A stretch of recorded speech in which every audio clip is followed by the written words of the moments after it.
Hello friends, welcome to my YouTube class. और आज के इस क्लास में हम लोग पढ़ेंगे पार्ट्स ऑफ सेल और movement of substances across the cell. And we are going through the chapter fundamental unit of life. और पिछले क्लास में हमने इंट्रोडक्शन में सेल का डिस्कवरी और उसके अलग अलग पार्ट्स का डिस्कवरी के बारे में हम लोगों ने डिस्कशन किया था। और आज हम देखेंगे पार्ट्स ऑफ सेल और movement of substances across the cell. तो पार्ट्स ऑफ सेल की बात करते हैं तो there are basically 3 parts of the cell. The first is cell membrane या प्लाज्मा मेम्ब्रेन। जो सेल का आउटर मोस्ट बाउंड्री वॉल होता है उसको सेल मेम्ब्रेन या प्लाज्मा मेम्ब्रेन बोलते हैं। And in certain cells such as plant cell या बैक्टीरिया या फंगी, सेल मेम्ब्रेन या प्लाज्मा मेम्ब्रेन के बाहर से एक और एडिशनल मेम्ब्रेन होता है जिसको हम लोग सेल वॉल बोलते हैं। तो हम लोग उसके बारे में भी पढ़ेंगे आज। सेल मेम्ब्रेन के बारे में पढ़ेंगे, सेल वॉल के बारे में पढ़ेंगे। नेक्स्ट इज साइटोप्लाज्म के बारे में पढ़ना है और थर्ड इज न्यूक्लियस, इसके बारे में हमको पढ़ना है। तो let us start. Plasma membrane और cell membrane. All living cells are bounded by a membrane और by a boundary wall called as plasma membrane और सेल मेम्ब्रेन। कोई भी लिविंग सेल अगर हम ले लेते हैं, किसी भी सेल का एग्जांपल ले लेते हैं, तो सारे सेल्स एक बाउंड्री वॉल से बाउंडेड होते हैं। उस बाउंड्री वॉल को हम लोग प्लाज्मा मेम्ब्रेन बोलते हैं या सेल मेम्ब्रेन बोलते हैं। Plasma membrane surrounds gel like material and is called protoplasm. तो प्लाज्मा मेम्ब्रेन के अंदर जो भी जेल लाइक मटेरियल्स है जो लाइव है, that all is called as protoplasm. Plasma membrane control entry and exit of substances as पर requirement of cell. तो प्लाज्मा मेम्ब्रेन ही है जो कि सेल के अंदर किसी भी चीज़ को आने देता है या बाहर जाने देता है, जैसा भी सेल की ज़रूरत हो उस हिसाब से वो देख लेता है। तो the plasma membrane allows only useful material to move into the cell and it allows only the waste material to move out of the cell, so it is called as selectively permeable membrane, SPM। तो plasma membrane allow करता है environment से जो भी useful material है जो cell के लिए यूज़फुल है उसी को केवल अंदर आने देता है, और जो सेल में वेस्ट चीज़ें बनी हुई हैं उनको बाहर जाने में हेल्प करता है। तो that's why this membrane, the cell membrane और plasma membrane is called as selectively permeable membrane, और in short you can say it as SPM। Movement of substances across the plasma membrane. तो जो भी अभी हमने बात किया कि यूज़फुल सब्सटेंसेस को प्लाज्मा मेम्ब्रेन सेल के अंदर आने देगा और वेस्ट को बाहर जाने देगा। तो ये जो मूवमेंट है सब्सटेंसेस का अक्रॉस द प्लाज्मा मेम्ब्रेन वो होता कैसे है? तो थ्रू 2 प्रोसेस, एक है डिफ्यूज़न, दूसरा है ऑस्मोसिस।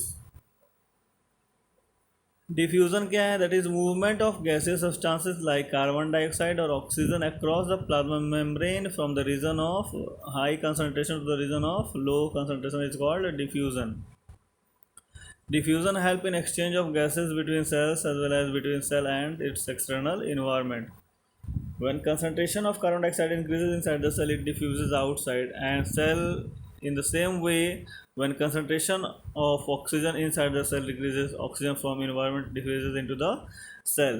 तो इस तरह से कह सकते हैं कि जो exchange of gases है जिसको हम लोग breathing बोलते हैं, और लंग्स से जब ऑक्सीजन सेल्स तक पहुंचता है तो वहाँ भी एक्सचेंज ऑफ गैसेस डिफ्यूज़न के थ्रू ही होता है। और जो हमारे सेल्स में एक्सेस कार्बन डाइऑक्साइड बने हुए हैं तो वेस्ट प्रोडक्ट वो भी डिफ्यूज़न के थ्रू बाहर आते हैं।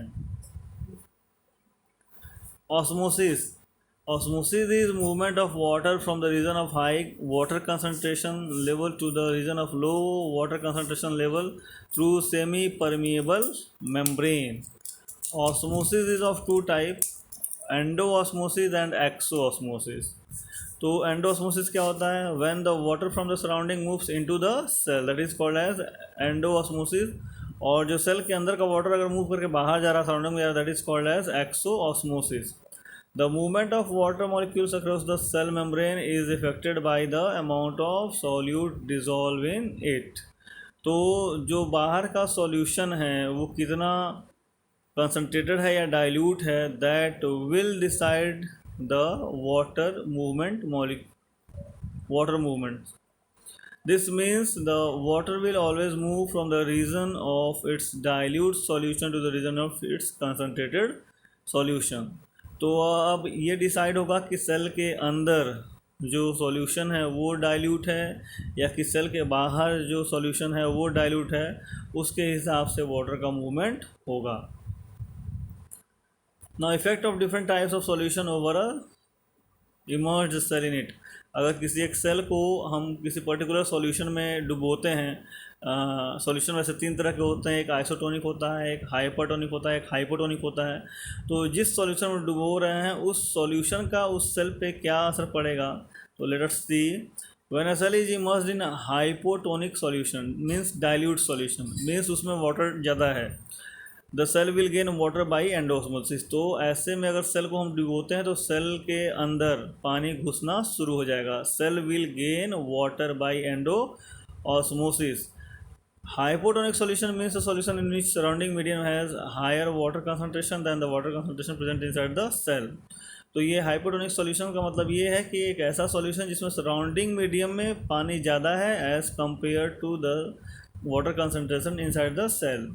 In hypotonic solution the cell will gain water and as a result the cell will swell up. तो अगर हाइपोटोनिक सॉल्यूशन में हम सेल को डुबोएंगे तो रिजल्ट क्या होगा, सेल जो है फूल जाएगा. Now if the surrounding medium has lower water concentration as compared to water concentration inside the cell, the solution is called as hypertonic solution. कहने का मतलब ये है कि अगर हम सेल को हाइपरटोनिक सॉल्यूशन में डुबो रहे हैं तब क्या होगा. So now if a cell is immersed in hypertonic solution, the cell will lose water and the water will move from the cell to the surrounding solution through exoosmosis, and as a result the cell will shrink. If the medium has exactly the same water concentration as that of the cell, then the solution is called isotonic solution. जब दोनों तरफ का, cell के अंदर का water concentration और cell के बाहर का जो सॉल्यूशन उसमें कंसंट्रेशन बिल्कुल इक्वल है, तो ऐसे में हम सॉल्यूशन को बोलते हैं आइसोटोनिक सॉल्यूशन. और ऐसे में क्या होगा, there will be no net movement of water across the cell membrane in such solution and the cell will stay of same size. There will be no change in the size of cell. Endocytosis. Unicellular freshwater organisms and most of plant cell gain water through osmosis. Absorption of water by plant root also occurs by osmosis. The plasma membrane is very much flexible and they are made of lipids and proteins. The flexibility of cell membrane also helps certain organisms to engulf their food. जो cell membrane है वो इतना flexible होता है कि कुछ organism में food को इनगल्फ करने में हेल्प करता है. तो इन्वायरमेंट से जब फूड इनगल्फ करते हैं तो इस प्रोसेस को हम लोग बोलते हैं एंडोसाइटोसिस. और ये जो प्रोसेस है that is being shown by amoeba. Cell wall की बात करेंगे तो in addition to plasma membrane the plant cell, the fungi and the bacteria have an additional outer covering called as cell wall. Cell wall provides rigidity and protection to the cell against the variation in the environment. Cell wall give a definite shape, size and support to the cell. It is composed of cellulose. तो ये याद रखेंगे, that is cell wall is composed of cellulose. Now when a plant cell is immersed in a hypotonic solution, the cell lose water through exoosmosis. The cell content moves away from the cell. This phenomena is called as plasmolysis, and the cell is called plasmolyzed cell. And when this plasmolyzed cell again emerges into hypotonic solution, the cell gains its original state. This phenomena is called as deplasmolysis, and the cell is called as deplasmolyzed cell. Nucleus. It is the most important part of cell. It is generally lies at the center of the cell, but sometimes it also occupies the peripheral position. Most important part है cell का nucleus, और generally centre में होता है, लेकिन कभी कभी periphery पे भी पाया जाता है. It controls all the activities of cells, so it is called as control house of the cell और brain of the cell. The nucleus is bounded by nuclear membrane and the protoplasm inside the nuclear membrane is called as nucleoplasm. तो जो nucleus का boundary wall है उसको nuclear membrane बोलते हैं, और nuclear membrane के अंदर जो जेल लाइक मटेरियल है उसको बोलते हैं हम लोग nucleoplasm. Nucleoplasm contains thread like structure called chromatin. which condenses down at the time of cell division to forms chromosomes. तो न्यूक्लियोप्लाज्म जो है उसमें थ्रेड लाइक स्ट्रक्चर्स होता है जिसको क्रोमैटिन बोलते हैं, और जब सेल डिवाइड होना होता है उस समय वो कंडेंस होता है तो बनता है chromosomes. The chromosomes are structure responsible for the transmission of character from one generation to the next generation. Nucleus contains information for inheritance of character from parents to the next generation in the form of DNA, deoxyribonucleic acid.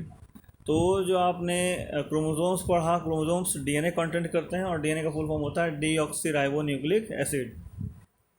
Chromosomes are composed of DNA and protein. DNA molecules contains the information necessary for the construction and organization of the cell. Functional unit of DNA is called gene. In most organisms, the nucleus is well developed by presence of nuclear membrane. Such organisms are called eukaryotes. Whereas in some organisms like bacteria, the nuclear region of cell is purely developed due to absence of nuclear membrane. Such organisms are called prokaryotes. Such undefined nucleus is called as nucleoid. तो maximum organism का जो nucleus है that is well defined. Well defined कहने का मतलब ये है कि जो उनका न्यूक्लियस है यानी कि उनका जो जेनेटिक मटेरियल है वो सब कुछ न्यूक्लियर मेम्ब्रेन से घिरा हुआ होता है. तो ऐसे सेल को हम लोग बोलते हैं वेल डिफाइंड न्यूक्लियस या ट्रू न्यूक्लियस, और ऑर्गेनिजम्स को बोलते हैं यूकैरियोट्स. जबकि कुछ ऑर्गेनिजम्स हैं जैसे बैक्टीरिया हैं तो उनका जो जेनेटिक मटेरियल है वो न्यूक्लियर रीजन है पोअरली डेवलप होता है क्योंकि उसमें न्यूक्लियर मेम्ब्रेन नहीं होता है. तो ऐसे को हम लोग बोलते हैं अनडिफाइंड न्यूक्लियस, और ऑर्गेनिजम्स को बोलते हैं प्रोकैरियोट्स, और ऐसे अनडिफाइंड न्यूक्लियस को हम लोग बोलते हैं nucleoid. Difference in prokaryotes and eukaryotes.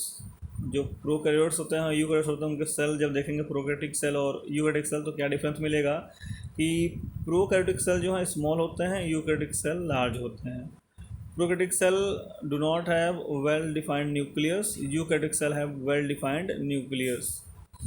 Chromosomes are single in prokaryotic cell and that is more than one chromosomes in eukaryotic cell, and membrane bound organs are absent from prokaryotic cell and that is present in the eukaryotic cell. Cytoplasm की बात करते हैं तो cytoplasm is a portion of protoplasm which lies between cell membrane and the nuclear membrane. It acts as a ground substance for all the cell activities. Cytoplasm contains carbohydrate, protein, fats, minerals and vitamins which work together to provide a living nature to the protoplasm. Thanks a lot for watching my video and please subscribe my channel. Thanks a lot to all of you.